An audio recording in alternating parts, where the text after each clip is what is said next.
Hai semua, balik lagi bareng aku Surya. Kali ini aku mau rilis new playlist di channelnya Mikir Duit, yakni Step by Step. Jadi nantinya di Step by Step ini kita akan ceritain how to-nya secara step by step terkait keuangan. Untuk episode pertama ini, aku akan kasih tahu ke kamu step by step untuk investasi saham dividen. Sebelum itu, jangan lupa ajak kerabat, pacar, istri, mantan, keluarga, sampai musuh untuk subscribe channel YouTube Mikir Duit ya. Dalam investasi saham itu, ada dua keuntungan yang bisa kita dapatkan. Pertama, keuntungan dari kenaikan harga saham. Kedua, keuntungan dari pembagian dividen. Nah, jenis keuntungan yang kedua ini yang sangat menarik karena kita sebagai pemegang saham akan mendapatkan sebagian keuntungan dari laba bersih perusahaan yang kita miliki. Artinya, pendapatan dividen ini akan menambah pundi-pundi dana segar ke dompet kita. Namun, banyak yang masih melakukan kesalahan dalam investasi saham dividen. Beberapa kesalahan itu seperti, pertama, beli saham dividen saat harganya mahal. Mikirnya sih nggak masalah ya, karena kan kita ngincer dividennya, bukan harganya. Tapi tetap aja, kalau beli di pucuk itu bikin pusing juga kalau akhirnya floating loss berkepanjangan. Kedua, beli saham dividen jumbo tanpa lihat historinya. Padahal faktanya ada beberapa saham bagi dividen jumbo itu cuma sekali seumur hidup. Sisanya bisa nggak bagi atau kalaupun bagi nilainya jadi kecil banget.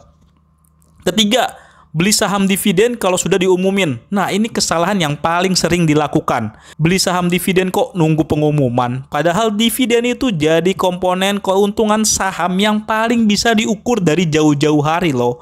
Nah, untuk itu kita akan bahas step by step investasi saham dividen di sini ya. Biar kamu nggak melakukan 3 kesalahan itu lagi. Step pertama, kamu harus tentukan dulu nih gambaran pendapatan pasif yang ingin kamu dapatkan dari dividen tersebut. Misalnya, aku ingin pendapatan pasif 5 juta aja per bulan atau sekitar 60 juta per tahun. Dari sini akan membantu kita untuk memilih saham dividen yang cocok dengan tujuan kita. Kalau nggak ada tujuan nanti bingung mau kejar saham dividen yang gimana. Lalu, step kedua, tentukan alokasi modal. Ini penting karena kita sudah menyiapkan target dana yang didapatkan. Jadi ada 2 pilihan pembentukan alokasi modal, bisa langsung lump sum alias all in atau dollar cost averaging, beli secara bertahap dengan nominal sama.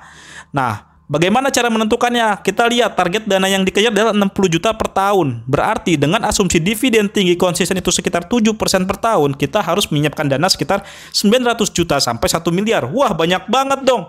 Nah, untuk kamu yang merasa uangnya banyak, kita bisa melakukan strategi dengan cara cicil beli atau dollar cost averaging alias DCA. Wow, butuh waktu berapa lama tuh? Untuk saat ini, aku bisa asumsikan kita bisa cicil beli senilai 5 juta per bulan selama 5 tahun. Dengan catatan, hasil dividen selama 5 tahun pertama itu diinvestasikan lagi ke saham. Sehingga membantu pengejaran pertumbuhan nominal aset nantinya. Lalu hal terpenting yang kedua dari dollar cost averaging ini adalah kita wajib cicil dengan nominal sama setiap bulan di tanggal yang sama.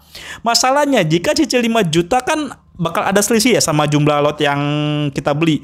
Kayak misalnya kita beli saham ASII di 5.600 per saham. Berarti dapatnya sekitar 892 lembar. Cuma yang kita bisa belikan cuma 800 lembar alias 8 lot. Sisanya 92 lembar gimana? Nah, sisanya 92 lembar ini kita bisa simpan dulu di reksadana pasar uang. Jadi kita kumpulin dulu hasil tiap bulan selisih dari yang nggak masuk ke lotnya tadi. Dan kita mulai gabungin dan diinvestasikan lagi di awal tahun atau setelah dividen cair. Sehingga kita tetap berada dalam rules beli dengan nominal sama kan. Soalnya nominal sama ini penting untuk membantu kita mendapatkan harga rata-rata yang bagus meski bukan yang terbaik.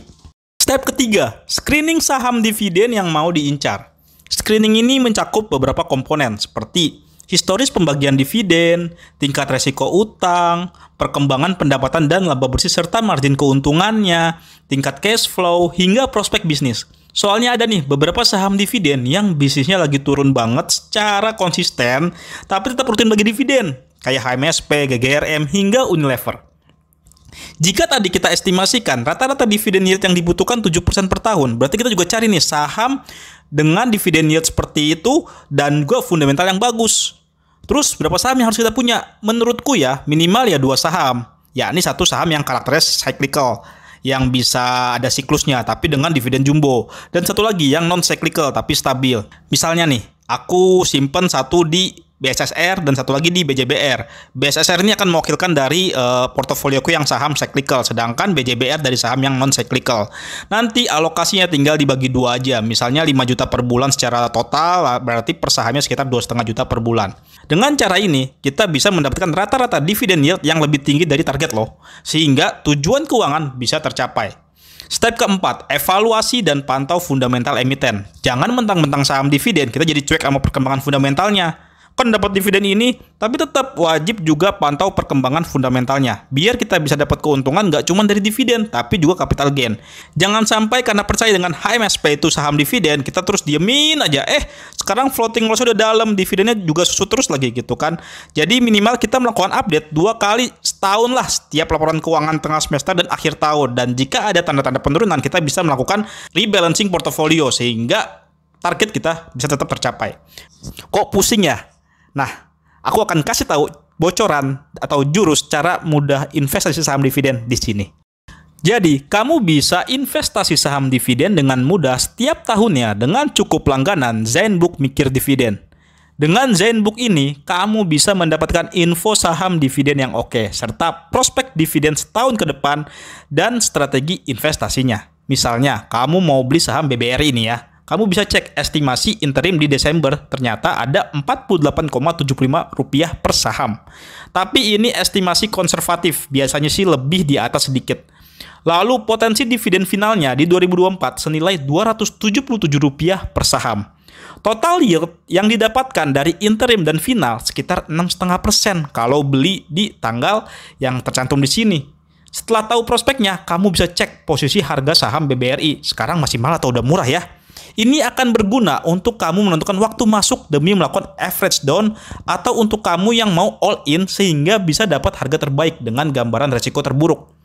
Kamu juga akan kasih tahu level beli terdekat dengan toleransi resikonya. Bagian ini juga makin memperkuat kamu yang mau masuk cepat. Tapi kebayang resiko terburuknya bisa turun berapa persen nih, gitu.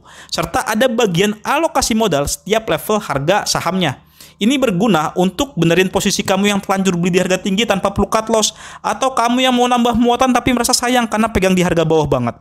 Kalau untuk dollar cost averaging sebenarnya tinggal cicil beli aja di tanggal yang sama setiap bulan dan nominal yang sama juga sih. Jadi nggak perlu rempong kayak gini gitu.